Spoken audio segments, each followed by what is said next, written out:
And we are live. I always like saying that because Joe Rogan says it. But okay, guys, I've been actually waiting to do a podcast with Matt for a long time because, as you guys may know, I am quite the science geek, or actually, as you may not know, I am super into like singularity and stuff and future technology. And I just need to talk about these things to let these ideas out and express myself in this area. And I don't get to talk about this much.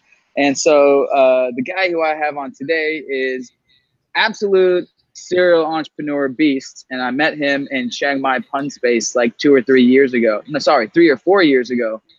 And he was doing Amazon FBA, and then he since has gone on to sell his Amazon FBA business for like close to $1 million.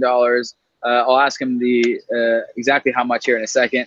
And then he went on to start an Amazon FBA podcast called FBA All Stars, and start another podcast about investing. And then recently another podcast about science and future technology. And so I hit him up. I'm like, dude, yeah, let's geek out together and do a podcast about future tech. So the one and only Matt Ward is here today. What's happening, dude? I don't know about one and only. Everyone is named Matt Ward. It makes it so hard for Twitter and everything. But thanks for the intro, Riley. Yeah, for sure. So I really want to get into your take on all these future tech videos that you're doing, but I just wanted to ask you, I haven't asked him yet. I was just like, let's just go live and record it all. What was the story with your FBA business? I know your whole thing was, the road to 7-figure sales. So did you sell it, and was it close to $1 million, or yeah, how did it go? Yeah, so I started FBA and FBA All Stars, the podcast, and I think it was 2005. So I came up with the tagline, step 1 to 7 figures. It sounded pretty good. It was completely a joke. And I figured, hey, if I have this as a tagline, it'll make the podcast more successful. And that's all cool. And eventually I'm kind of the person where I go pretty hard with things. The business was moving, and I decided, well, shit, I might as well double down on this and really try to do it. So I ended up selling the business a little bit more than 7 figures, 1.2. Wow. It's on an earnout. It's on a earnout for that now. But yeah, it worked out pretty well. It was a crazy fucking 12 months of not sleeping very much, hell of a lot of effort, and reinvesting everything, basically living off nothing in Southeast Asia, and $1,000 a month type deal. But yeah, it was a wild and crazy ride. Awesome. Well, congrats on that. Just for people that are probably wondering, like, how long did it take you to start your FBA business to sell it for like 1.2 mil? It was a year, 12 months. Wow. Yeah. So, it was nuts. Like yeah. It was a terrible decision in hindsight, but it was the kind of thing where it's like you're at the bar with somebody and the guy's like, I think I could take this guy. I should fight him. It's a terrible idea. You don't want to do it. You kind of jump into it because you get pulled into the situation. It was kind of like that. And that's more or less how I did that, sold the business, and then used that to have a little bit of money for investing in startups. Yeah, absolutely. So yeah, there you go, guys. And one example of it can be done. You can build a physical product business just based on Amazon and sell it for within a year for 7 figures. Of course, he is the outlier. He is one of those, I call them beast entrepreneur people who are absolute hustlers. But hey, it can be done. It is possible. So that's a great story. And then you have since gone on to start is your investing podcast, is that still going on? Or I saw your website up there. Yeah. The anyways, you did that. Yeah, it's going really well. So I wanted to get into exponential technologies and start working more with startups. My background, I'm pretty good working with companies. I advise a handful now of promising startups and working with them on growth, strategy, marketing, business direction, etc. But I wanted to get more into the investing side of things, because when you have uncapped upside but capped downside, i.e., you can put $1,000, $5,000, $10,000 into a company, and that's either going to turn into zero or it can turn into 1,000 times that. The returns can be ridiculous, and that's why venture capital and angel investing is so it's such a big thing when you have big wins. So what the syndicate is, the syndicate.vc, I interview the world's leading angel investors, VCs. So we've had some ridiculous folks on, like there's Gil Penchina. He's had 6 or 7 unicorn companies. He's invested in Joey Krug's one of the leaders in blockchain. Tim O'Reilly is a freaking god of futurism and investing. Esther Dyson, same deal. But I get these type of people on the podcast so that I can meet them. It's an incredible way to meet really smart people, to have deal flow. And then we have angel investment syndicate. So for people that are interested in investing in early stage companies, and if they're accredited investors, they can invest alongside us. To be an accredited investor, you need to have $1 million in net worth, excluding your primary residence, or 2 years, the past 2 years, you earned at least $200,000. But yeah, I've been doing that to meet really interesting companies and invest in them. And it's going well. Awesome. Cool. Yeah. And I listened to your Aubrey de Grey interview, which is, he's all about extending human longevity. I followed that guy for a while. So let's get straight into the AI future tech stuff. And here's Matt's YouTube channel, guys. It's called Fringe FM. This is where he geeks out about science and future tech stuff. So let's talk about, let's see, this is totally unscripted. Like, what do we want to get into first? Actually, let me just ask you an open-ended question first.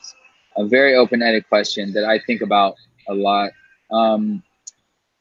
In this day and age, in the time that we're living in right now, what is the biggest issue? Like, what is the most important thing right now? Like, I don't know, it's kind of a vague question, but what's the biggest issue in our time, in our lifetime, me and yours lifetime?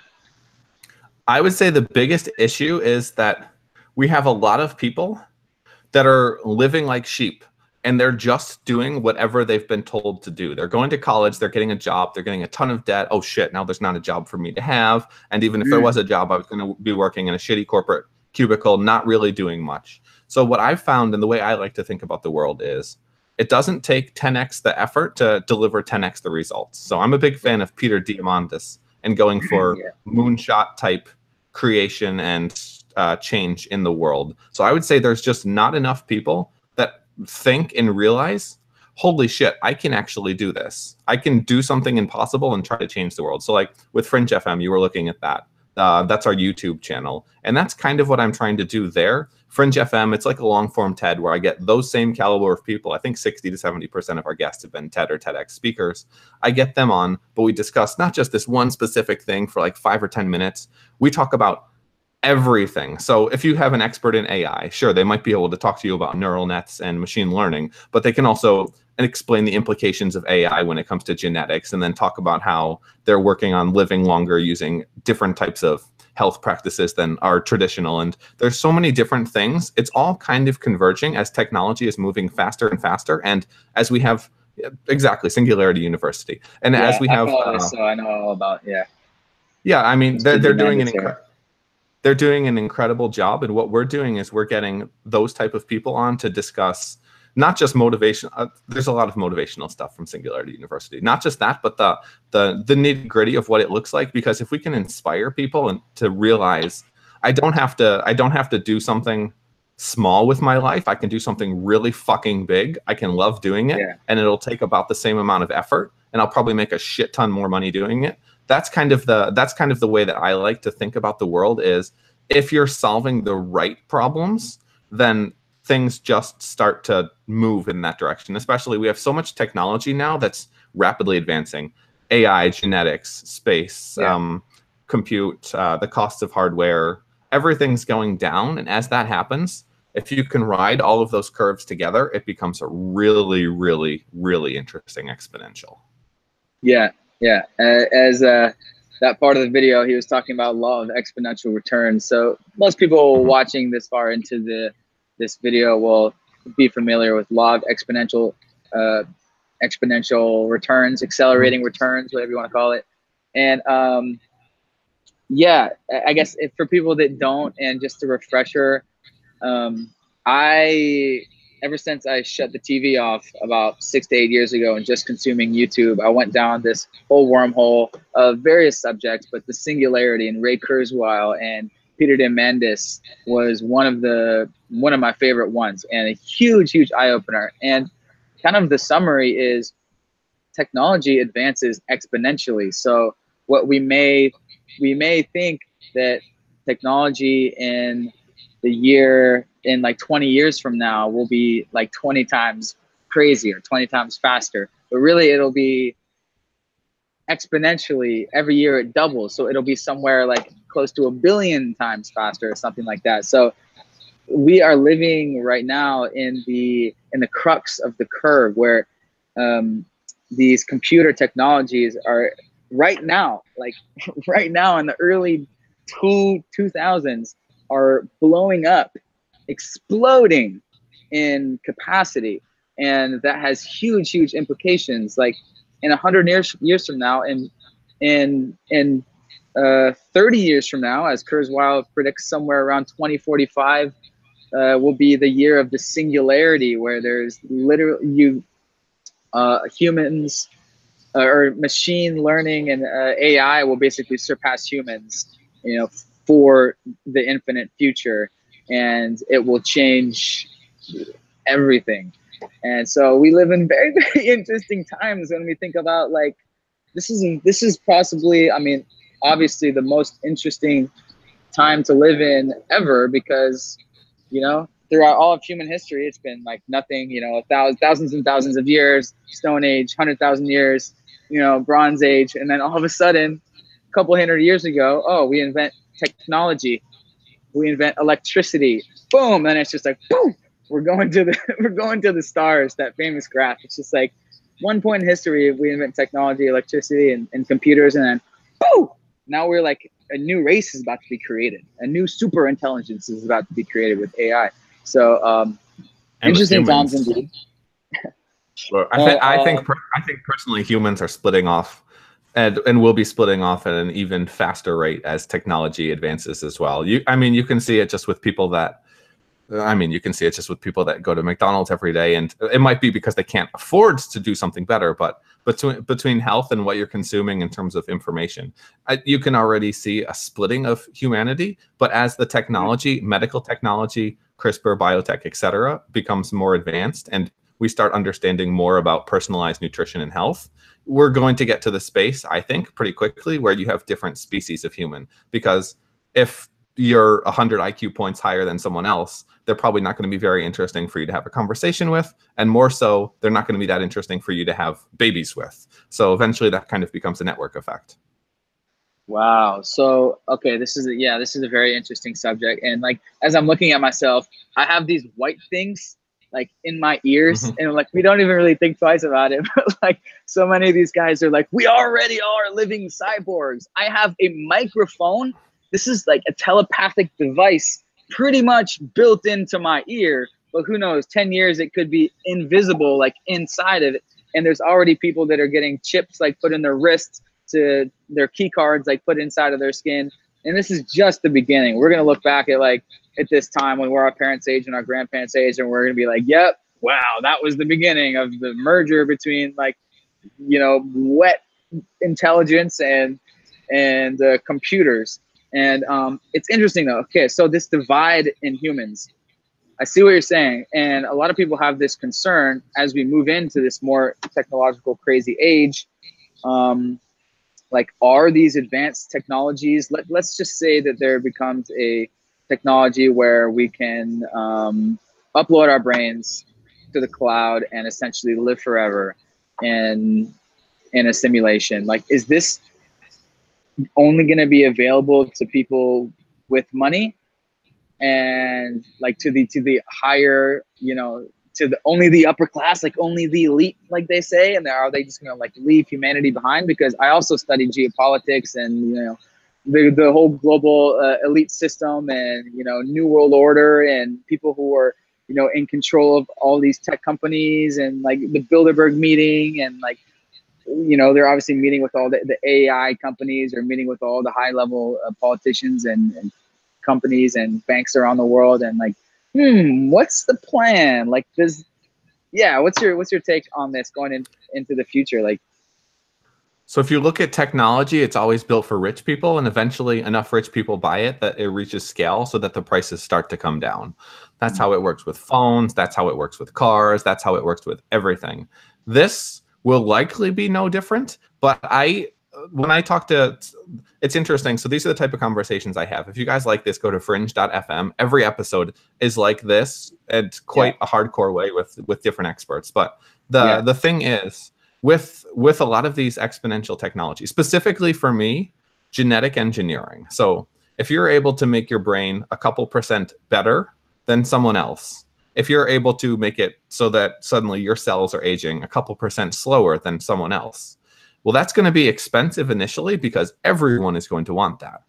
Now, if you're able to make these shifts really quickly, you're shortening the time period of evolution. Typically, evolution's on the order of hundreds of thousands of years. Well, if you're able to make these changes happen, not every 100,000 years, but either in your lifetime or for your children and their children and their children, it becomes an accelerating takeoff, so to speak, of the differences between people, between species. It's kind of funny. The camera's blurring a little bit, and you look like a young Tim Ferriss right now. But anyway, you'll have to look at that. You'll have to look at that later. But anyways, as these technologies progress, I could definitely foresee a situation where there's a bit of an escape velocity. So the people that get in early and are changing themselves more rapidly are changing so quickly that the rest of society, especially people in third world countries, etc., they're just not able to keep up. And a couple of things that people don't normally think about. So increased intelligence is obvious. You can make a shit ton more money.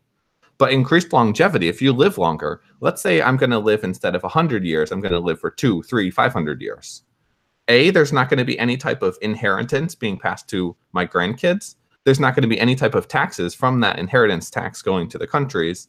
And let's say I just leave my money in something that makes 5 or 10% per year compounded.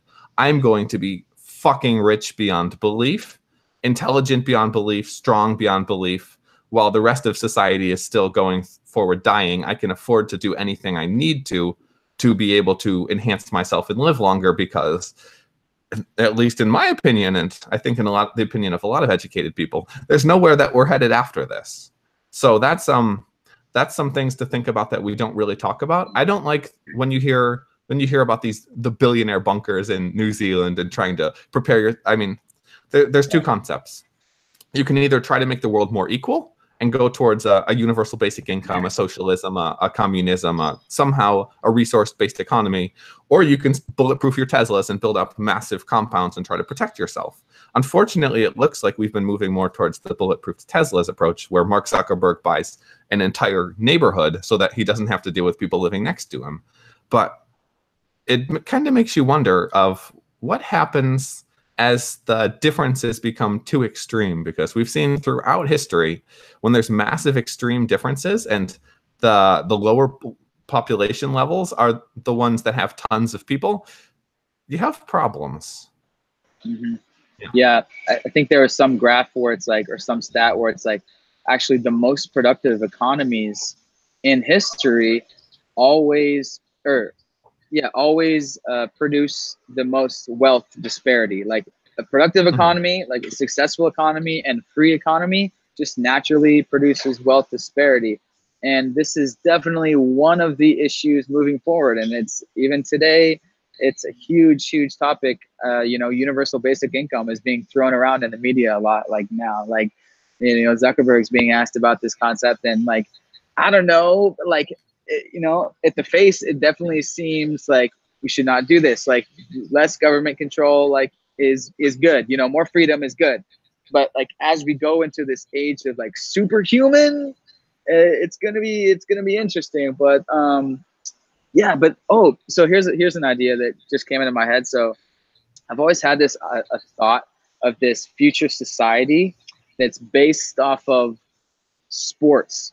So once AI pretty much, okay, so yeah, this is like in the future, once AI has taken pretty much like all the jobs, once we like don't have to work because energy is abundant, like there's unlimited solar, unlimited like farms growing everywhere, food is abundant. Once like everything is abundant and we like the only jobs that are left are like, you know, like creative jobs and like stuff like that. And like really there are no, you know, for all the working class, for pretty much everyone, there's like no more, like no one needs to work anymore. So it's like, what do we do? And I'm thinking like, kids don't have to work. What do kids do to pass the time and to be fulfilled in life? They play sports and they play games and they do competitions. So it's like, what if there's a future society where instead of 9 to 5 or whatever, instead of like your main task during the day is going to your job and like working for someone in exchange for like a paycheck or whatever it may be? What if there's a future society where it's like your main thing is you're going to your practice to play like your sport, and everyone or most people, you know, that are capable, physically capable of like really into sports, and like that was like the main economy. Like each little community was like whether you pick badminton or like American football or soccer or chess or checkers, it was just like a game play based society. Anyways, maybe I should write a script and give it to a movie director. It would definitely reduce healthcare costs. I think actually, if you guys go to fringe.fm/YouTube, there's a video right there. You'll see it because it looks very scanty and seductive. It's Utopia of Sex and Robotics. But we had John Micascio on the program. He's a real prominent futurist, and he was thinking about these type of problems too.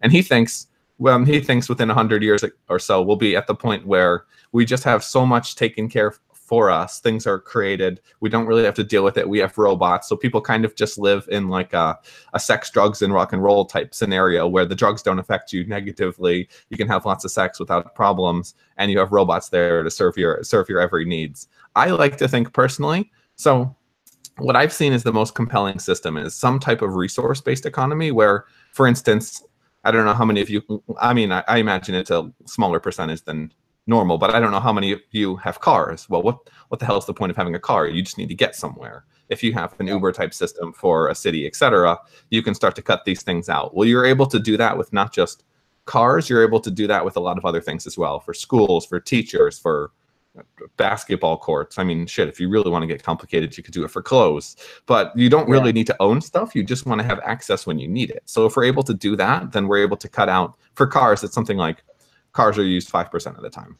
If you're able to cut out all of these material needs, you're able to go to a higher level of living with a lower level of cost, GDP, pollution, etc.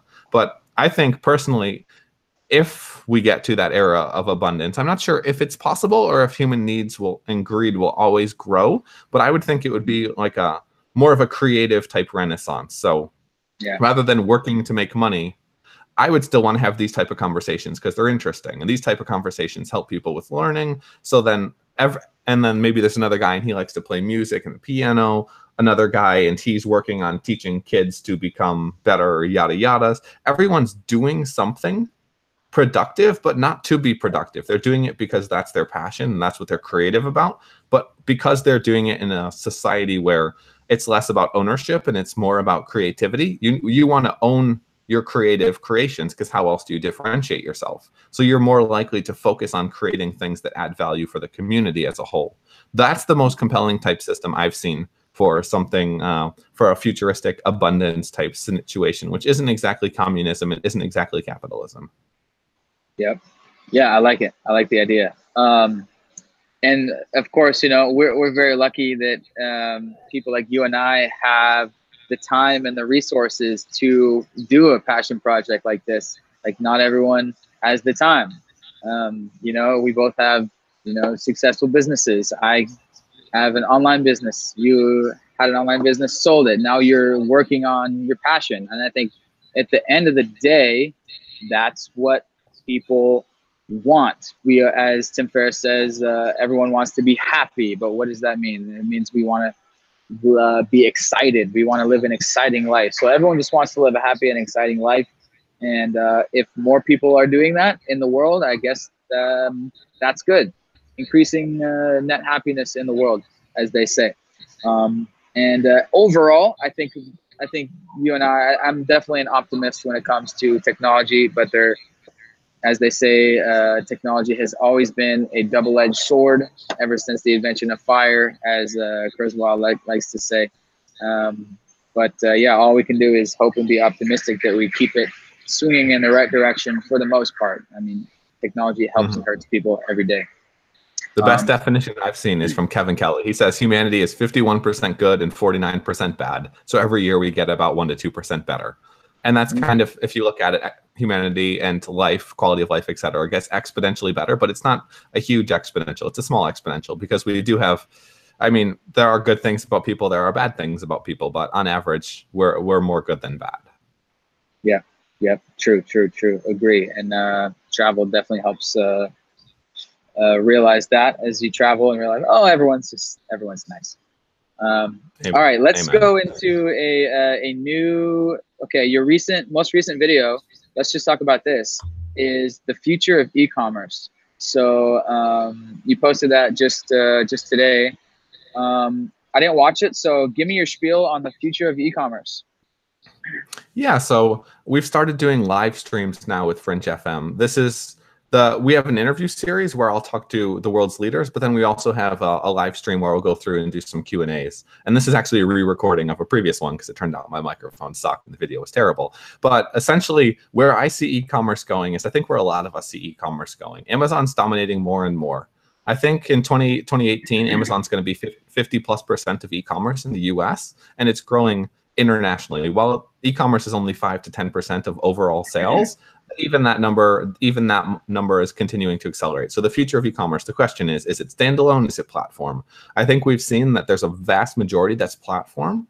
But for myself, as someone who is selling on Amazon, I didn't trust Amazon. You're playing on someone else's playground. Well, what happens when they just want to kick you off the playground? You have to go find a new playground. That's really problematic when there's one big playground and the rest of them kind of suck. So with Amazon, what they're doing now is, as they've built up, they built a third-party marketplace, which has grown and grown and grown. That was never their intention, but it started to work and they realized we should do this. Now, Amazon's new intention, what they've shifted is, if you look on Amazon, I'm sure a lot of you guys sell on Amazon, you'll see more and more and more Amazon Basics products. What Amazon's doing is they're just taking all the sales data from sellers and then just creating their own version of the product. They're using their scale with shipping, their scale with manufacturers, and Bezos is your margin is my opportunity to cut people out. And by the way, because they control the algorithm, they can just put themselves at #1 every time, which is what they do. And then they're getting all of the sales for all of the products. Now, traditionally, Amazon Basics products are products that you don't really give a shit about. It's toilet paper, it's a toothbrush, etc. And that's what a lot of private label brands were things that people didn't really care what the brand was. They just cared about the product. But Amazon's doing more and more of this on their own because their goal is to own a larger and larger percentage of the overall global economy. So they do it for e-commerce. They're doing it now. They bought Whole Foods, which is really interesting implications when you take into account Alexa. So we have this voice technology. Hey, Alexa, can you go order me, well, we said toilet paper before. Shoot, Alexa, I just ran out and I'm on the toilet. I need more toilet paper. Alexa goes and orders that. Well, if Alexa, which is owned by Amazon, is ordering something, obviously via Amazon.com, who are they going to order from? They're going to order from Amazon. Everything that you buy via voice will increasingly have less and less selection because it's convenient. It's convenient to get something really quickly. So yeah, they're pushing the sales to themselves. So these voice technologies, hey, Alexa, I want to have pizza tonight. Can you order the ingredients? Hey, Alexa, I want to have this. Can you order the ingredients? Eventually, I see the integration with something like a Pinterest where, oh, I see all of these different recipes. This would be so good. Monday night, Friday night, Thursday night. And now all these shipments are coming from Whole Foods. Amazon doesn't have to sell like they sell Whole Foods prices. They sell at Amazon prices, which means they're able to reach a larger and larger section of the overall economy, at least in the US. They're trying to become more and more of a overall, we sell everything that you ever need and cut everyone else out type marketplace and player. And that's what I see happening with e-commerce. So if you don't have a really strong brand, it's really, really hard to stand out. Now, building brands, I think brands are becoming less and less valuable. I know for myself, now it depends on who you're dealing with. But I think personally, and this might just be idealistic, that brands are more or less just marketing you something you probably don't need. And if it's something that you do need, then there's not really a purpose for a brand other than buy this and not that. I see us moving towards a world of a Star Trek type deal where you have a shirt on, there's no logo on the shirt. You eat a sandwich, there's no brand from the sandwich. You eat all of these things, but it's just because you need them. You become more, what's the word? Utilitarian. I think we move towards a more utilitarian world, but at the same time, I also see us moving towards a more consumerist world. So the question is, which ultimately wins out? Is it the price or is it the product? Mm-hmm.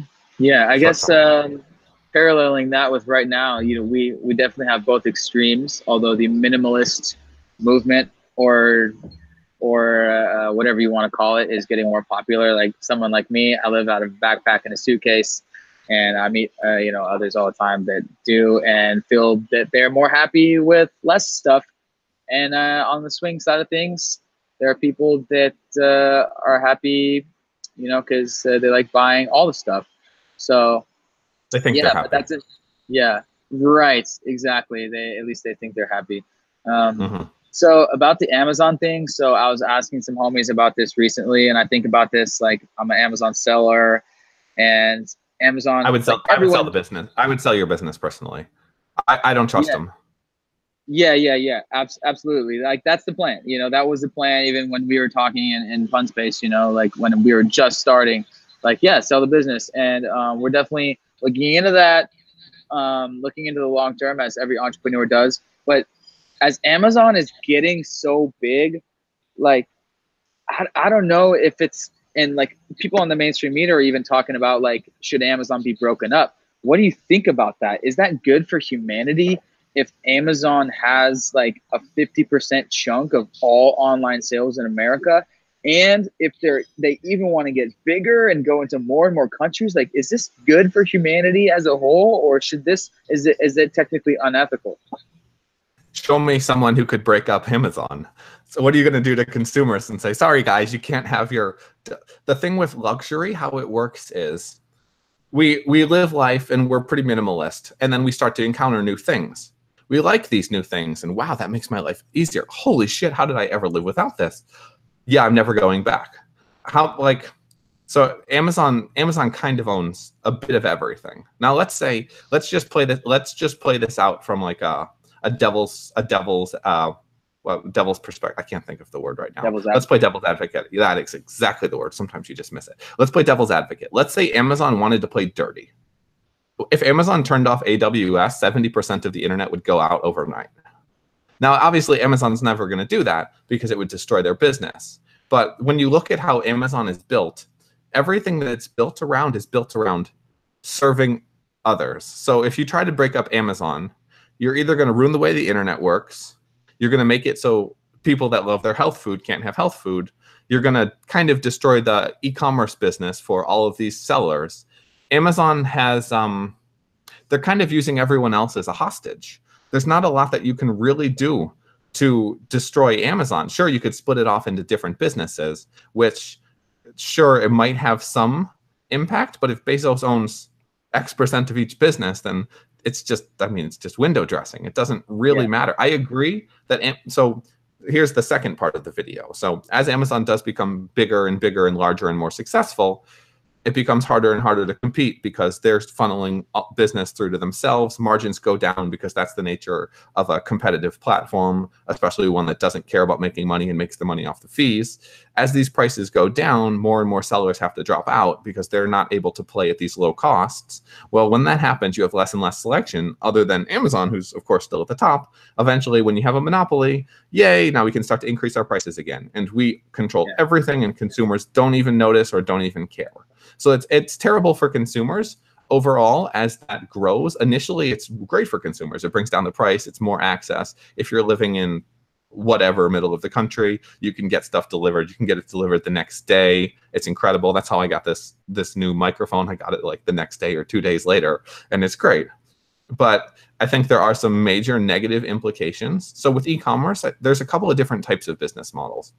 I've got a really long article on this if you want to link to that as well. What's it called? On Medium. But if you guys watch the video on our YouTube channel as well, you'll kind of get a gist of it. But there's a couple different types of business models. There's direct to consumer, which is like a Casper. I'm going to sell you this awesome mattress and cut out all the middlemen. that model can work really, really well, but only in really inefficient industries, because otherwise the competition just comes in. I don't know about you, but everywhere I look now, I see a new ad for a mattress company doing exactly the same thing. Casper kind of won because they got there early, but it's not something that's sustainable long-term in terms of launching new products. Then you see like a shipping type model, like an Instacart, etc. Those were hot until suddenly we realized, shit, they can't make any money, because with shipping, I want it faster, I want it cheaper, and I don't give a crap who gets it to me as long as it gets here fast and cheap. So all of those companies are just burning money. You have subscription services. So those can work really well for certain things, but at the end of the day, I only need so many pairs of shirts, only so many pairs of shoes. So if you have a subscription shoe company, you're going to get all the people that are really interested about shoes initially. But then as you have to grow and expand, especially if you take VC money, you have to have these ridiculous growth curves. You're going to start getting into the customers who, well, I'm not actually that interested about shoes. So you're going to have to start spending more and more on a cost of user acquisition. Then there's the model with the subscription box, which is like a Blue Apron, same deal. Blue Apron was great until they went public, and then they realized, okay, no one else really wants these boxes, and now they're all canceling, and now Blue Apron stock is completely tanked. Private label and private label, white label type stuff, it's not something that I would start now personally. I would definitely focus, if you want to build an e-commerce business, you have to be incredible when it comes to acquiring customers, retaining customers, and then building a product that's completely differentiated. That doesn't mean like you're doing a 2-pack instead of a 1-pack. That means like you find out there's some fatal flaw with a product, or you completely create a new product, like those funny things you would see on TV, like those sexy ab hip flexor type fitness products that someone who goes out and creates and invents and designs something on their own. If you're doing it that way you can win with e-commerce. The other way that could be really interesting is just commercializing interesting technology. So there's a really cool company that I really like. They're called Viome, and basically what they'll do is they'll analyze your gut and look at the different things that are in your microbiome. And what they've found, not what they've found, but what science has found is the problems that you have in your gut, the inflammation, the different things that are going on, those cause the vast majority of disease, like Alzheimer's, cancers, et cetera. All of it's linked to what's happening in your gut. But what these guys did is they basically took the existing research and then found a way to build a product around something that was not being served, and created an e-commerce company doing that. That's where I think you can be really interesting in e-commerce, is find the people that have incredibly interesting products, services, research, software, and be the person who builds the business out of that. Right. Yep. Like, yeah, 23andMe or whatever. Now it's like, that's huge. You know, out of a brand new technology. They're the ones to bring it to the Instagrams, bring it to the masses, I guess, and make it just like, boom, order now, shipping to you, done. Yeah. Okay, cool. So that was great. And so just kind of recapping that section there with the Amazon thing, it's scary how big they're getting. I think everyone agrees, and I think most people agree monopolies are bad. You know, there are anti-monopoly laws in America and most countries. But yeah, I think at the end of the day, they don't work though. Yeah, they don't work. Like from the history of the Rockefeller oil empire, the government broke that up, and then Rockefeller got richer, and so yeah, didn't really do anything. Antitrust laws in the U.S. at least, they're designed to protect the consumer. So as long as the price the consumer pays is not more, it's not fixed up artificially, the U.S. government does not care about antitrust. So for instance, with Google could own your entire life, but because the experience you have of using Google, advertising, et cetera, it's all free for you, consumers, even though Google can go and step on Yelp and just copy paste all of their reviews, there's no antitrust there because the consumer didn't pay more money. So the concept of antitrust is flawed in today's economy, because it's not necessarily the consumer that people need to focus on, it's the business. So the EU is doing a much better job on this. They're being a bit more protectionist, which in some ways can be negative, but in a lot of ways, at least they understand the game that's being played.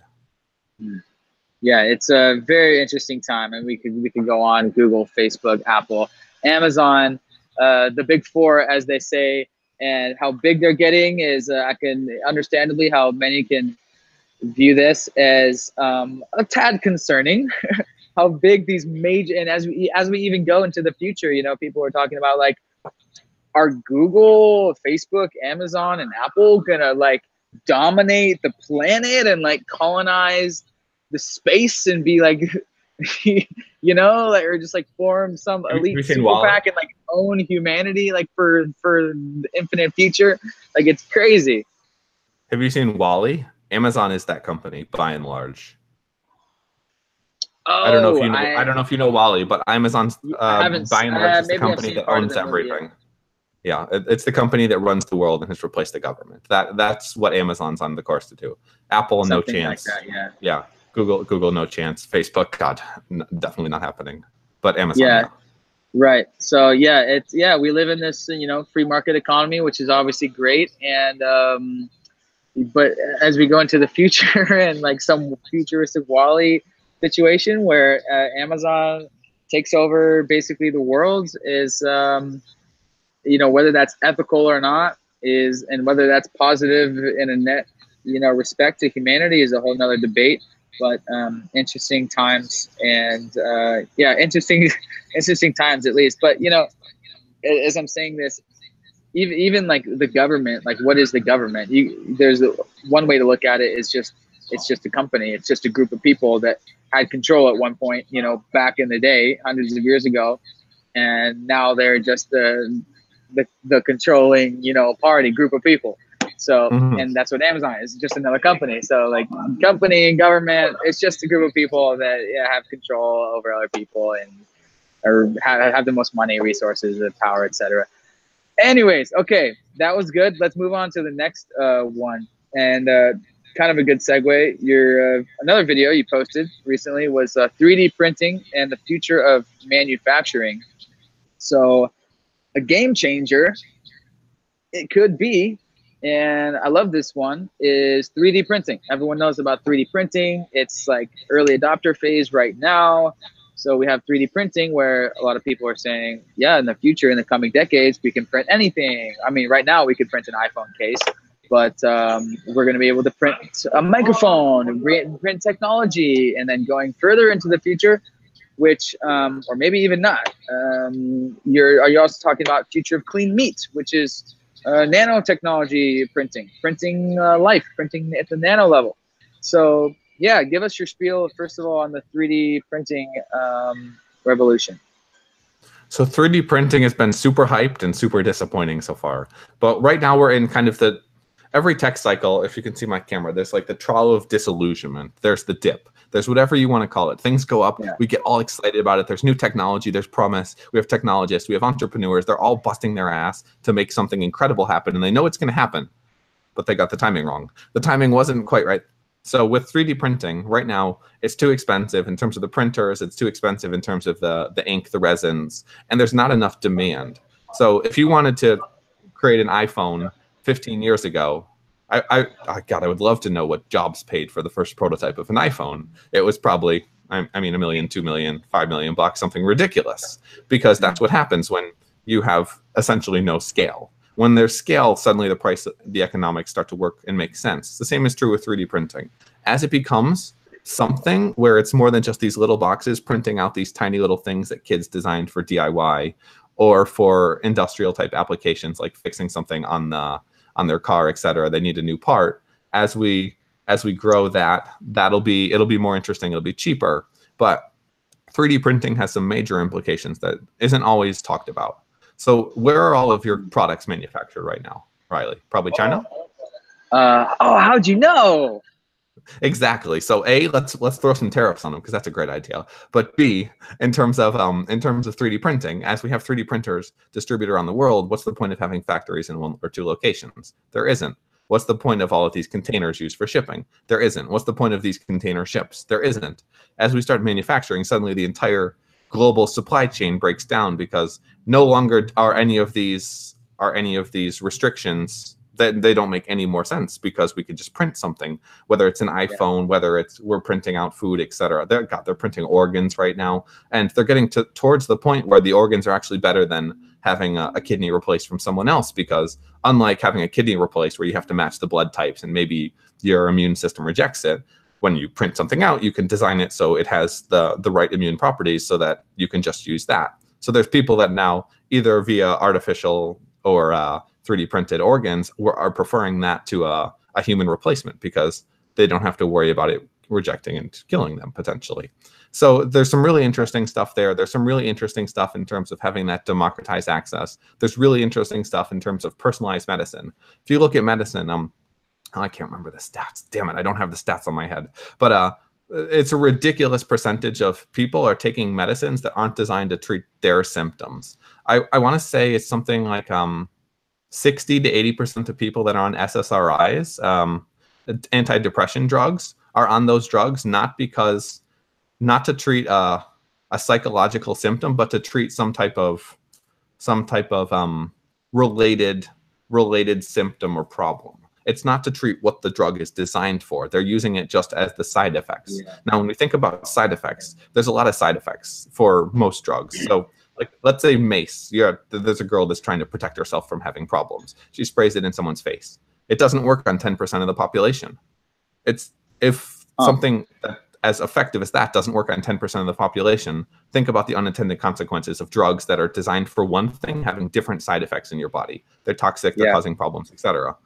Personalized or 3D printed medicines, as we're able to figure out the genetics, so we're able to look at your genetics, your gut microbiome, your epigenetics, etc. As we're able to take that information and create drugs on demand for individuals, rather than having $1 billion that has to go into the pharma, the FDA approvals, etc., for getting a drug to market, which means you can only ever design something if enough people suffer from it. Suddenly you can conquer a lot of these rare diseases. You can create things that don't cause negative consequences, side effects, etc.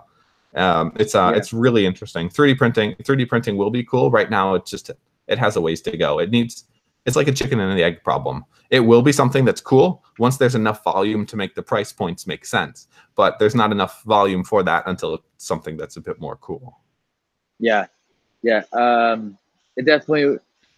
It's going to be interesting. It's coming. Whether that's in 10 years, 20 years, it doesn't matter. Like it's going to come at some point, and then some point after that, it's going to hit the nanotechnology printing revolution, where we're going to be able to print these medicines, print food, print a freaking lizard.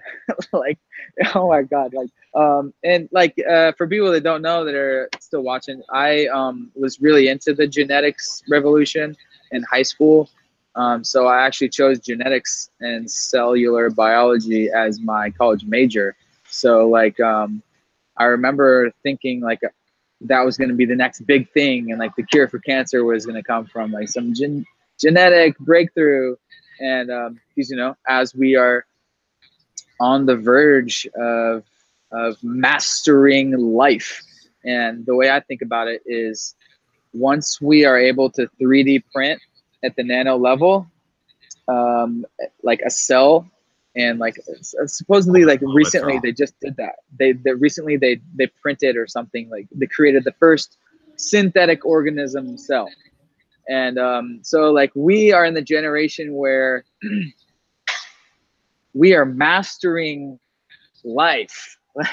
The first time, obviously, I had that guy on the podcast. Lee Cronin. He's creating inorganic life. So things that are made out of carbon that are not living yet are evolving and changing and processing. Self-replicating. It's ridiculous. Whatever you want to call it.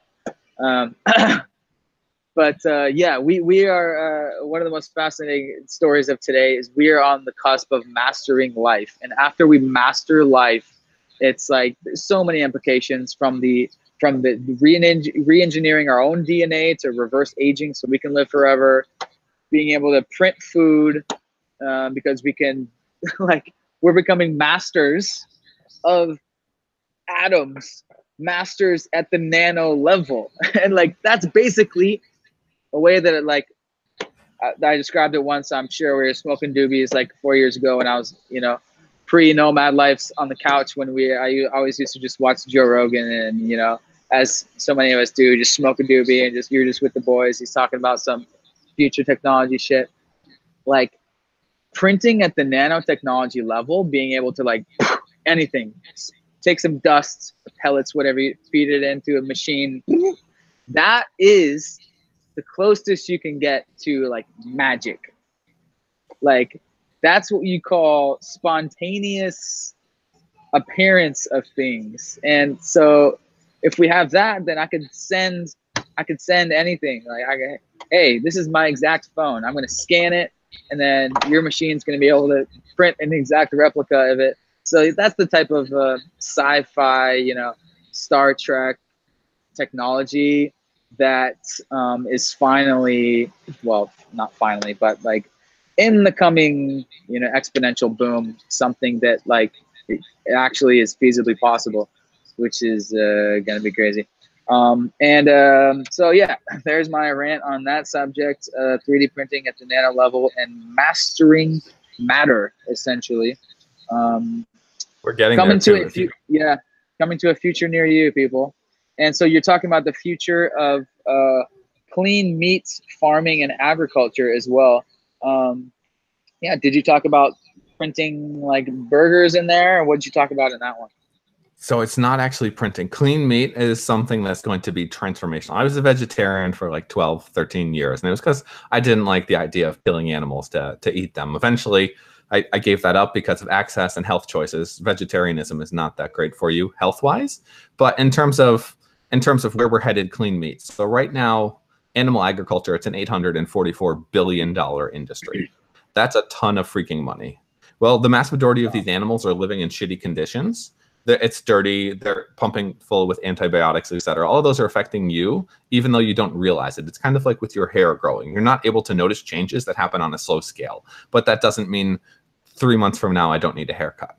So with clean meat, how it's working, we just had, if you go to fringe.fm and search for clean meat, you can see some really interesting stuff. But we just had Mike Selden on the program a while back. What they're doing is they're manufacturing bluefin tuna on the in a laboratory, essentially. So imagine growing corn. You take corn, you eat it all except a couple of pieces, and then you plant those pieces. Suddenly new corn grows from that. They're doing the same thing with meat, of taking healthy cells from healthy animals, and then they're exposing them to the same type of environment like you would think about with growing corn, and they're growing or expanding upon those cells and letting it grow in a natural sense. It's if you ever had a baby, you have sex, the sperm, egg, and then the cells start replicating, same deal. Well, they're doing that for meat in a laboratory. They're doing it so you can keep the conditions completely controlled in terms of what you're growing. You can control the fat, the protein, etc., how quickly it grows, any type of problems with that. Right now, it's still relatively expensive. So a few years ago, I want to say the first lab-grown burger was like $1 million or something ridiculous. The costs have come down considerably, and now are projected to be within the next 3 to 5 years at cost parity level with traditional animal agriculture. But if you could eat something that you knew was healthy, didn't have salmonella, didn't have animals suffering, and it had better access, I mean, the vast majority of people would say, yeah, why not?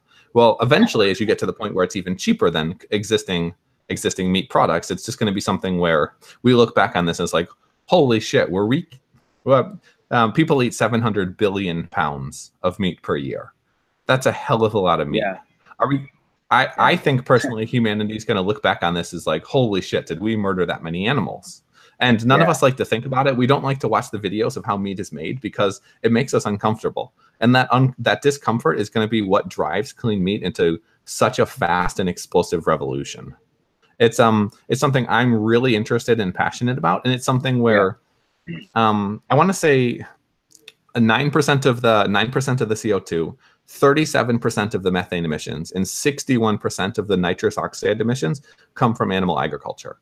It's a massive plus for the environment, just eliminating, I mean, when you fart, that's methane, and we have a lot of cow farts. They're causing quite a bit of problem in terms of climate change. So just removing that will be a big deal. Yeah, that's crazy. I really like this this area as well, this clean meat, because like meat, you know, it's so good, it's so damn good. But like when I think about it, I was like, oh man, it's quite ugly the way the factory farming works and everything, and prime for disruption. So come on, smart people, let's disrupt this. But no, yeah, growing meat, essentially in vitro, or whatever you call it, growing it in little circular patties. And you know, it's already been done. There's already companies, startups doing this. And so I really hope to try my first lab grown meat burger like relatively soon. Who knows? It could be a startup shop like in Bangkok anytime. Like, who knows?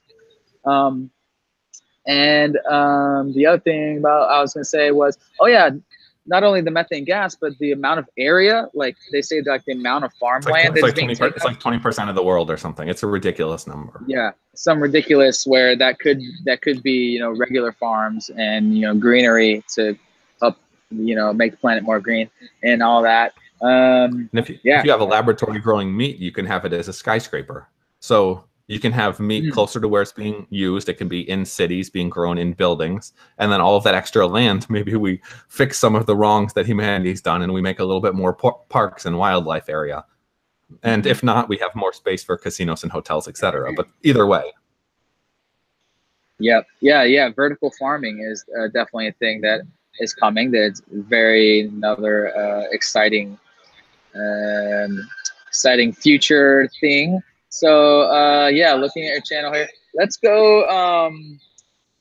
Let's just I'll rant off some rapid fire questions for you. Are there aliens, and what's your spiel on that? Like, where are all the aliens, and what's your take? The Fermi paradox. So I've heard a couple of interesting explanations for this. So in my opinion, the most likely situations are A, life is rarer than we think it is, and that emergence from something into nothing has a lower percentage probability than we'd expect. B, something that could be very interesting. The simulation theory is actually quite an interesting one, especially I just had Eric Ledzinski on the program. He runs D-Wave, a quantum computing startup that's raised $230 million. And basically what they're doing with quantum computing, it's a way to simulate every single probability possible, essentially. You'd have to listen to the podcast to get a bit of a better explanation. He does a really good job of explaining it. But essentially, Elon Musk's "we're in a simulation." People laugh about it because they find it uncomfortable, not because it's not actually likely. I would put that as a high likelihood scenario. And then just the third most likely that I would say is species wipe themselves out or become lackadaisical. So imagine a world where suddenly we have ubiquitous VR and there's incredible experiences. I can be Kanye West and I can have beautiful girls and be driving in my car and doing all of this incredible stuff, living in a Matrix type world. Well, if you're living in a Matrix type world, you're not exploring other places. So you're kind of just stuck wherever the hell you are. Humanity can devolve. Humanity already is devolving where we're in our smartphones stuck like this while we're on the train thinking about things and not actually doing anything. We used to dream about going to the stars and now kids dream about getting a new iPhone. It's kind of disappointing, and that could be, in my opinion, the third most likely. Not necessarily in that order, but those are the three most likely scenarios, I would say, for why humanity hasn't been had any type of contact. Yeah. So if you were to bet, and the fourth, of course, we've got to say conspiracy theories. We've got to say, okay, possibly it did happen before, but A, we don't remember it. B, people don't want us to know. But that's out there. That there are aliens like walking among us, and you know they're shapeshifters. I'm not Men in Black. I'm not that far. So if you were to bet, you know, I'm like Joe Rogan was asking Elon Musk, like, yeah, if you were to bet, are we in a simulation or not? The odds would be very high towards yes, but I would say no. And then I think the reason I would say is believing that you're in a simulation will make you act a certain way. But whether or not you're living in a simulation or not, that is your reality. I can't remember what philosopher said it, but he said something to the effect of, I think, therefore I am. Yeah. And I don't know that you're thinking. I don't know that you're actually not a really complicated artificial intelligence, but I know that I'm not. And even if my being is a simulation, that's still my being. That's still my life. So it kind of becomes an irrelevant question. But it's one that we can kind of play with a little bit. But I don't think no that we're in a simulation, because even if we were, that simulation is still life. Yeah, right. It doesn't matter if we are, because it's just one of those, as fans of philosophy as we are, one of those fun questions to ask, to ponder and ask about the philosophy of life. And as we go into these AI times where, you know, by the time we're our parents or grandparents' age, we could have some sort of VR video game that is indistinguishable from reality, which would be We absolutely will, not insane. we could. We will. I don't think it's a we could. I think it's going really, really quickly in Yeah. terms of the VR and the technology. And also when we're, what you keep saying, when we're our parents and our grandparents' age, I think people are going to start living longer. The ones that put in the effort. I think we're at that edge right now. I'm not going to say we're going to live exponentially longer. I'm not that absurd, but I would say there's a very high probability that humanity's average, at least among high income and high effort type people, will be living significantly longer per percentages. Yeah, yeah. I was telling you via the chat, like, I've asked a couple people like about the idea of living forever, and the most people are like, "Whoa, like, I'm living forever! Like that's kind of like unfathomable." So I switched my question to like, "Would you be down to live till 150 if you were in, a capable body, like let's say 50 or 60?" And yeah, that's an interesting question The because, best yeah, the best way I've seen it worded is there's a podcast called Exponential Wisdom with Peter Diamandis and Dan Sullivan. And Dan Sullivan asks everyone that he coaches, and I'll do it for you now. How old do you think you're going to live to be, realistically? yeah, yeah, exactly. Like, based on today's current level of technology, I would definitely say I could live to 100 plus because I'm Okay. try to be a healthy guy. I can live 100, to 100. 100, Yeah, okay. let's say 101. How do you want to be 1 year earlier when you're 100? How do you think you'll be? Right. Describe yourself. Yeah, before that, 101. Yeah, I'll be being able to stand up and walk because, I saw a YouTube video. He says, "My name's Jimmy, and I'm 101 years old today." And there's people that can talk and walk around and be functional around the house, and they're 101. So yeah, definitely be functional around the house. And What about your brain and your mind? So your body is still working. yeah, body's still working, mind is still working. I can still watch a YouTube video, have a phone call. Mind is still good. What percentage of yourself would you be, roughly? That's interesting. Yeah, I would hope that I would be 100% of myself. No delusional.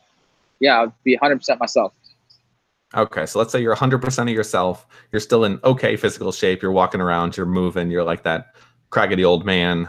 Your mind Yeah. is still there. You're teasing little kids. You're making jokes. You're hopping on YouTube calls. What's the Yeah. odds that if you're at that level of capability that you die the next year? Odds that I die the next year. Yeah, I would say, that level of capability. I don't know, 50% every year. So Okay, so getting really close.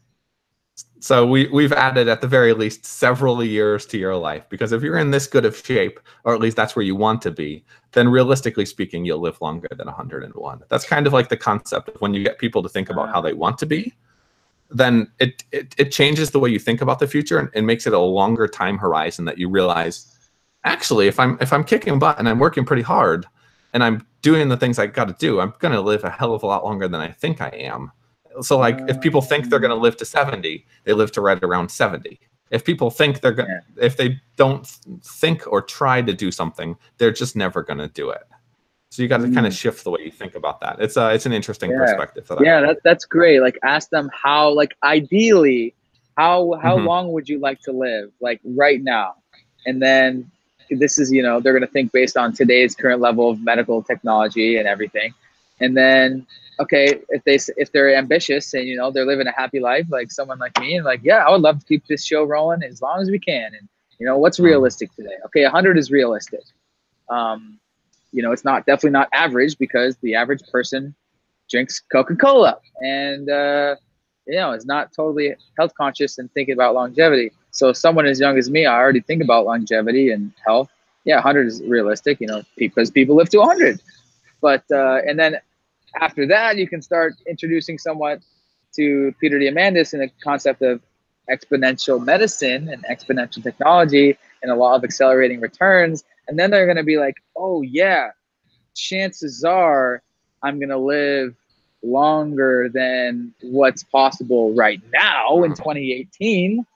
Like by the time we're 60 and 2050, who knows? But like, I don't know. Do you think that there will be a technology, in the coming decades where we can like really slow our aging so we can like live in like a 50 something year old body for like the next 50 years or something like that? So my goal is 153, and to be Nice. healthy to be healthy before that. So what I see is right now, even just your core basics, exercising, not cardio, but actually doing decent exercising, healthy eating. So from what I can see, high fat, medium protein, low carb type diet. Those two things alone have significant increased human longevity potential in terms of if you can cut out the reasons why you're going to die, which are generally due to disease, heart attack, Alzheimer's, things of that nature.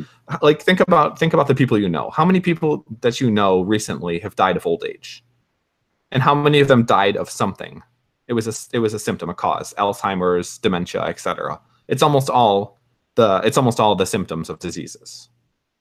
If you're able to cut out those diseases, you live significantly longer. So I would say we might not have a specific technology that extends life. I had Aubrey DeGray on the program. If you guys are interested in this, we just did a roundtable on human longevity. You'll find it on our YouTube channel or on Fringe FM.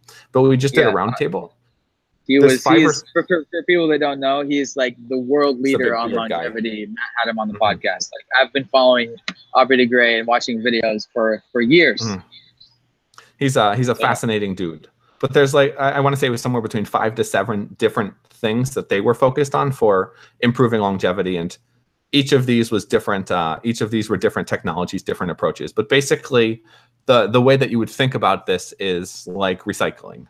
Rather than throwing something out and building a huge garbage pile, if you can reuse or repurpose something for something else, you're creating less damage in the body. So his whole approach, the summary of it is to, as damage occurs, to be able to reduce or eliminate or refresh that damage so that suddenly aging is kind of slowed down. Now, to think about aging, there's what's called a human longevity escape velocity. So for instance, once we get to the point where we're able to add 1 year of healthy human life for every year of technological progress, that's the point at which, if that continues, you will live forever, because we're adding a year after a year after a year. You're getting a year and a year and a year older. The numbers just cancel each other out, +1 -1. So that's kind of that. You can find out a little bit more. I would recommend listening to the podcast. It's a real interesting one. He has an incredible British accent, so that's always fun to listen to. Yeah, I listened to a good chunk of your interview with him. Yeah, it was great. And so like Kurzweil talks about, like we'll invent these medicines that will be basically nanobots, custom designed cells that are programmed from us to go in there and anything that's messed up, fix it. It basically would be like a superhuman cell, that like a super duper immune cell that can repair anything, 100 times better than any natural cell. We're gonna create these super cells, super immune cells that will just like patch up, eliminate all waste, and just keep us inevitably super right. I think it's possible, but I would definitely say, don't forget Occam's razor. The simplest solution is almost always the best. So in terms of longevity, if you're focused on or banking on having some type of technological innovation that's going to save your life in the future, that's just foolish if you're not doing what's necessary now in terms of health, diet, etc., to extend your life in general. Because the longer that you live, the less you're aging now, the easier it is to live until the point where there's better technology. So you've got to at least be putting in that effort too. You can't take the magic pill and have the 6-pack. You got to do, it's diet plus nutrition. And generally, with that, at least it's 90% diet. Exactly. So segueing on the 90% diet thing.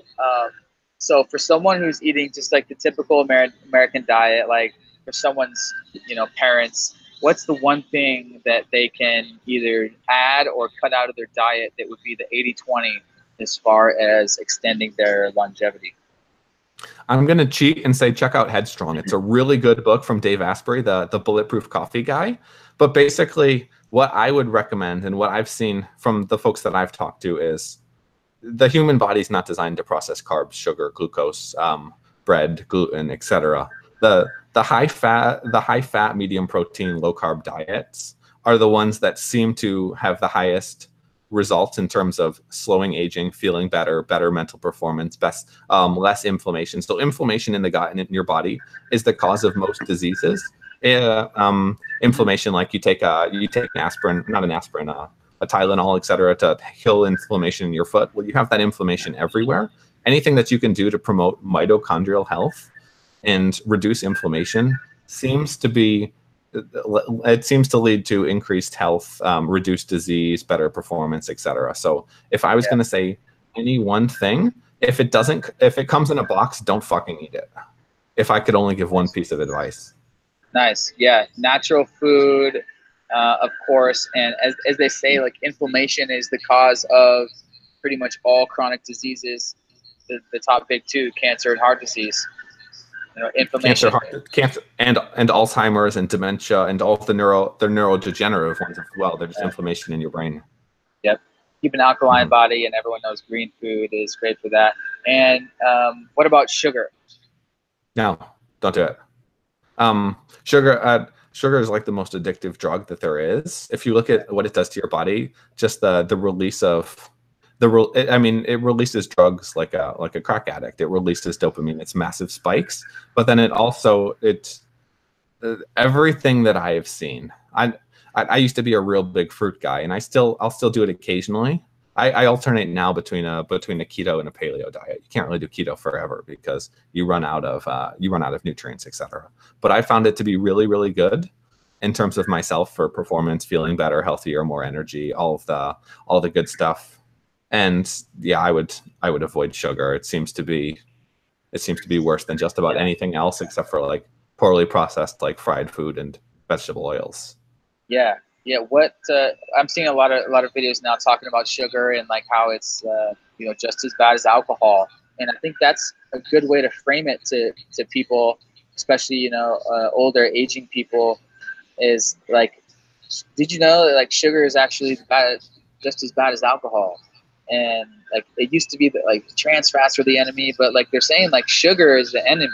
That's actually what's causing the acidity in inflammation in your body, like to a large part, especially when we're living in the Coca-Cola age and the ice cream age.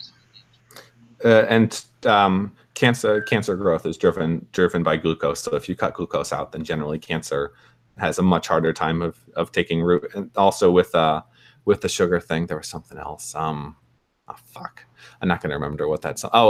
They found that heart disease wasn't caused by high fat consumption. If you just increased sugar consumption, that was what drove the heart disease. If you had the high fat with the low sugar, then you actually had a better outcomes. Is my understanding. Again, I would look into all this for yourself, but check out Asprey's book Headstrong. He's a really smart guy. He might be a little woo-woo on certain things, but in general, I think that approach seems to be. And it makes a lot of sense. When the hell did your ancestors have access to sugar or food around the clock? They didn't. Yeah.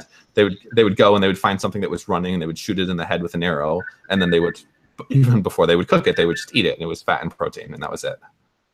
There's no such thing as an essential carbohydrate. Yeah. So I was kind of trying to mention some of these things to my parents when I was on my annual summer visit home. That makes two of us. Yeah. And I was explaining the fasting thing. So I actually did a 48-hour fast earlier in the year. It was it's one of the proudest things I've done in my life. Super proud of myself, and I've actually done it. I did it like last month too. And this last month I tried to make it through the second night, and I still couldn't. Like the second night, like 48 hours has just passed. I'm going to bed, and like some people describe like adrenaline, like your adrenaline's just like apparently because your body is trying to say like, all right, go hunt, get food, like ketones. So what is that? The ketones that are like So keeping your you body up? Or? starts your body starts to, you have two different energy sources, glucose and ketones. Glucose driven by carbs, ketones driven by fat. Ketones are more efficient. So your brain at least is 25% more efficient on ketones because they have to go through less cellular processing in order to be used as energy. And they seem to be a more consistent uh, here's an example. Go eat a high fat meal. Now go eat a high carb meal, and tell me when you get hungry first. The high carb meal every time is going to make you hungrier Yeah. faster. But what I do is I do intermittent fasting every day. So I don't eat 16 hours of the day, and then I'll eat from like a early late lunch until like an earliest dinner, and that seems to work really well for me. It was super hard the first couple of times, but then after that it's gotten a lot easier. Coffee makes it easier as well. Yeah. And Basically, that's the best thing they've coffee shown. for breakfast. Yeah, that's the best thing they've shown so far for human longevity is just fasting is actually the most effective I've seen. Cool. Yeah, I've been doing the intermittent fasting. Well, I've been doing coffee for breakfast for a while, but now I've been recently trying to do the 8 hour window of eating only. So like do it properly. I've been doing that this week. Just do coffee. Just do coffee without any oil or anything in it. If you just do coffee plain, it's still fasting. Yeah, it's yeah. just water. Basically, coffee for breakfast / brunch, and then yeah. So have you done a extended fast before? I haven't. I've thought about doing it. It's just something that it's contra to how I initially learned about health enough that it's challenging for me. But it's something I will do in the future. But I recently started. I kind of stumbled into it because some juice company in Bangkok offered me a free 3-day juice cleanse where you're only drinking juice, and I was like, oh sure, it's for free. Yeah, sure, I'll try it.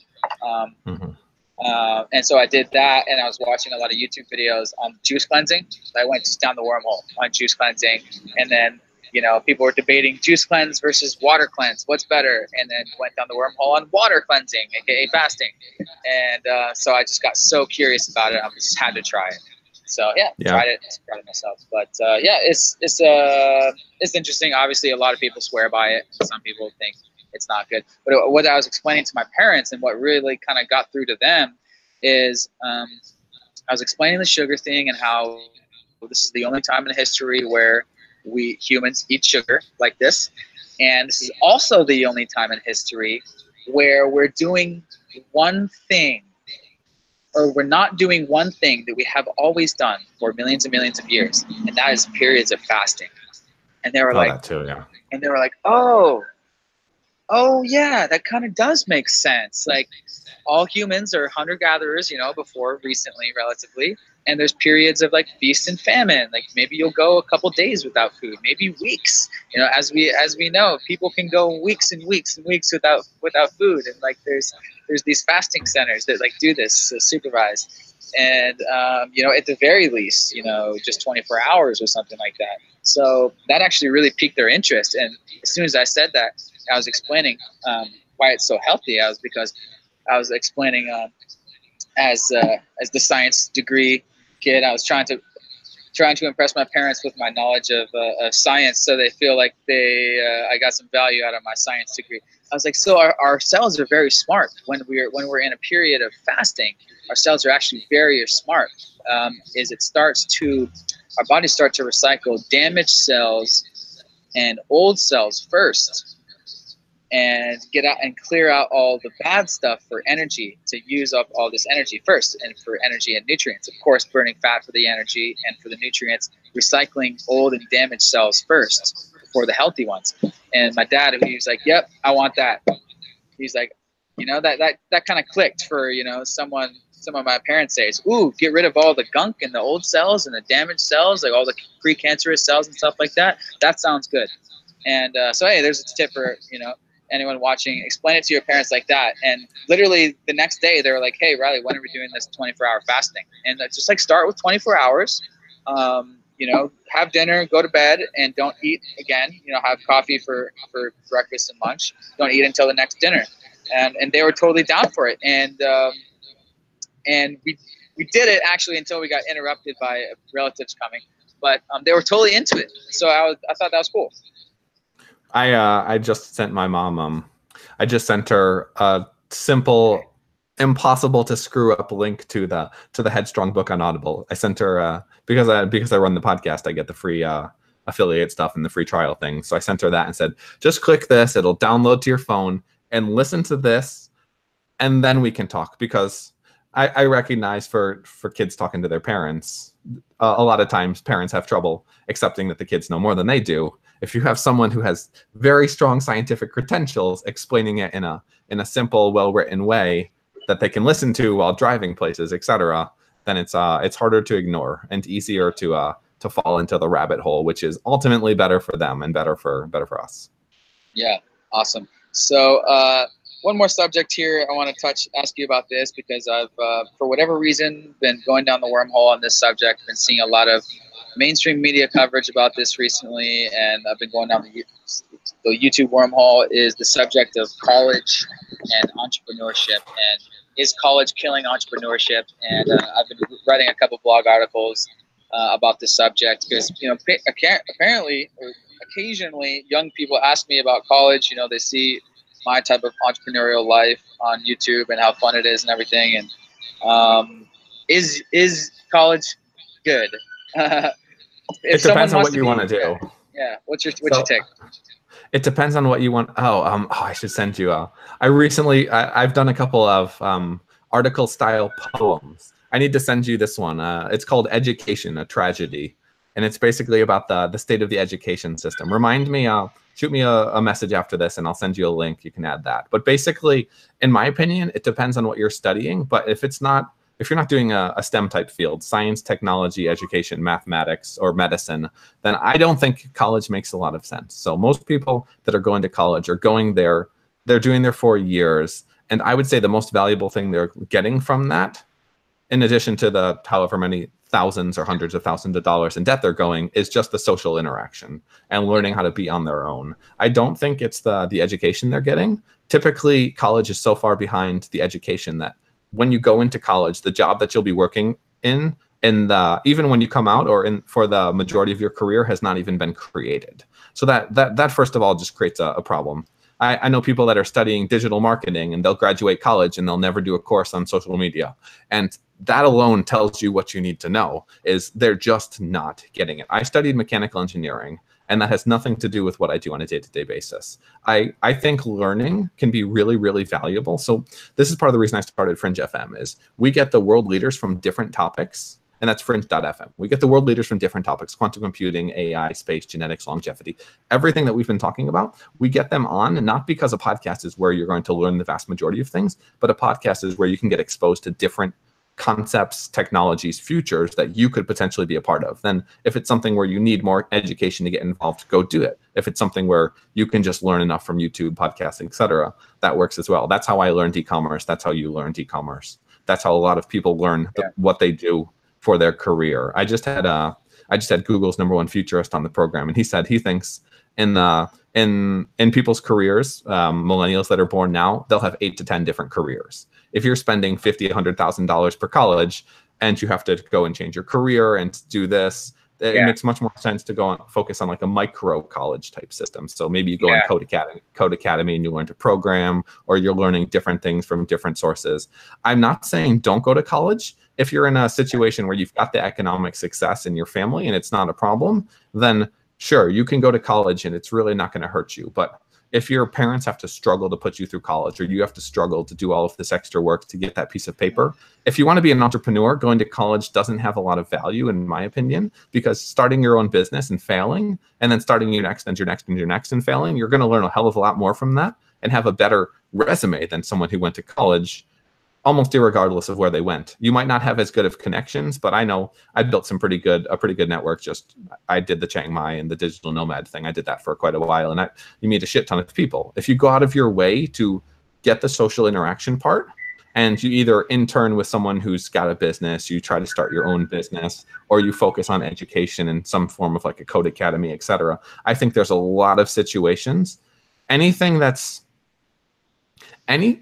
a lot of careers that are better learned by doing or by apprenticing than there are through theory. So for instance, you can have a programmer come out of a 4-year CS school, and I mean, they don't know shit compared to someone who's been working in a startup doing programming or building websites, etc., because they've already been doing it. They might have better theory, but just the doing it is more valuable. Same thing with a lot of different types of careers. So yeah. I would say college in in English speaking countries is completely broken. It's overly expensive, and for a lot of situations, just totally not necessary. Certain people need college, but if you're going and getting a liberal arts degree, you're just burning money.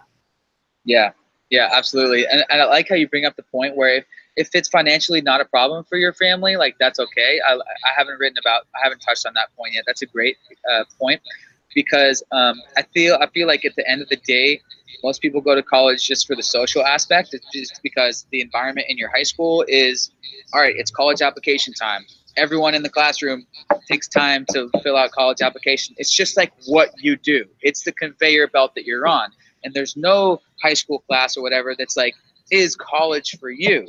And so this is why I'm so passionate talking about this subject, because my career is, the YouTube revolution. It's the education revolution. YouTube changed my life. An online course changed my life. My entire income is based off of a $600 online course that I bought in 2013, and now it goes for $2,000. But it's just like I created my entire. They're selling that drop shipping course for $2,000. I think the dropship lifestyle is like, maybe the medium package is like $2,000, but prices go up over time. But I bought it for $600 when it was like kind of new. And my whole entire career is even though I do Amazon, like it's whatever. I bought a course about e-commerce, about getting into online shopping and finding a niche, and getting into the online shopping industry. And so that's why I can speak passionate about this, because yeah, college was fun and everything, but like if the money, if you're really trying to make the most economical decision and not go into debt, there's so many of these great online courses that are specific towards something that you might want to do. And especially lots of courses on lifestyle businesses. If your goal is to travel around and experience the world and take some risks in your 20s, which many entrepreneurs say this is the time to do it, like Gary Vee in particular, 20 and 30s, this is the time to take risks, kids. Start that crazy, start that band, start that YouTube channel, start that this crazy idea. And a lifestyle business, a type of I call it like a life hack business, like an e-commerce business, or a media agency, or some Kindle book business, or an app that you create, something that can create some passive income. So you have this, now you have time to, maybe if you want to live on $1,000 a month in Chiang Mai, just chill back and live in Chiang Mai. Or maybe you're making plenty grand, so you can live in the States. But if you can do that, now you have time to really take risks, like you are doing now with these venture capitalist projects, and you're now doing these passive projects. But it's all because you started I don't know if you bought a course or not for the Amazon thing, but some people are smarter than others. They can do it themselves. I personally recommend, for the average guy like me, a course worked for me. And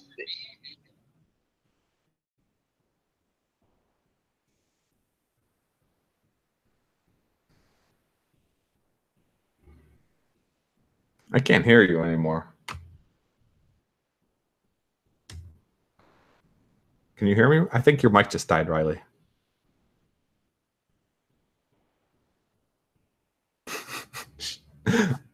Shit.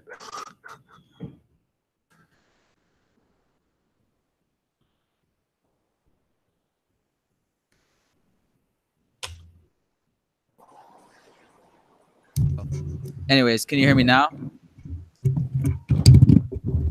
Does that work? Oh, can you hear me now? No. It works. Yeah, it works now. Can you hear me now? Technical difficulty 1, 2. I hear you. Okay, you hear me now? We're good. Okay. All right, back. Anyways, well, I'll summarize what I was saying there is, yeah, a $600 course, it changed my life and built my whole career. And that now it's just like more and more people are watching YouTube every year. And it's just like, college is fun. Okay. But I'm trying to write more blog articles, like helping people go through the process of, it is fun, but I think the past 4 years of my life have been more fun than college. That's for sure. College is a lot of drinking and partying, and you know, going to football tailgates and stuff. And of course, it was fun, great time, met a lot of, you know, friends, lifelong friends and stuff. But I want to make it clear that you can also have fun by going on your own adventure. And you can also go to football games on your own adventure.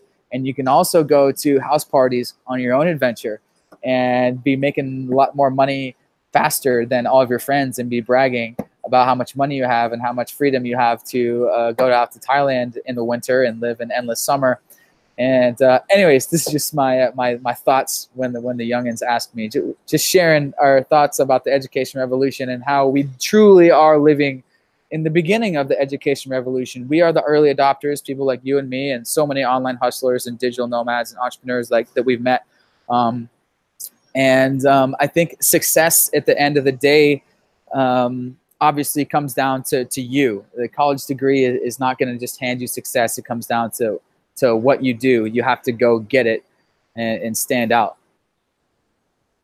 Yeah, I would agree with that. There's a lot of ways to do it. Think about what you want before you jump into something. Yeah, exactly. Simply put, think about what you want. Ask all the right questions. So yeah, if anyone is still watching this, I'm writing a blog about college and a list of questions to ask ourselves. You know, because a lot of people, they don't know what they want. You know, me, even after college, a couple years, I didn't know what I want. And so I'm writing a blog with lots of questions to ask ourselves, to think about what we value and, you know, what we want out of life and what we want to do when we're young, and et cetera, et cetera. Anyways, I think this was good. In a few minutes, I have another interview. So this was about an hour and a half. This was great. Yeah, this was a lot of fun. Let me send you, I don't know how I got tricked into writing these poems, but let me send you the education one. And then there's another one on aging. It might be interesting if people were interested in this, it might be worth checking out. Okay, sweet. Yeah, I will link it below, and I'll link everything below. Fringe FM, Matt Ward, the one and only entrepreneur, science, exponential tech investor extraordinaire, and check him out, Fringe FM. Yeah, thanks for having me on. This has been a lot of fun, Riley. And yeah, if you guys like this, make sure to check it out. Yeah, this was definitely a lot of fun. Long time coming. And I will talk to you soon. Talk to you soon, and go make shit happen, guys. Yes, sir. Awesome.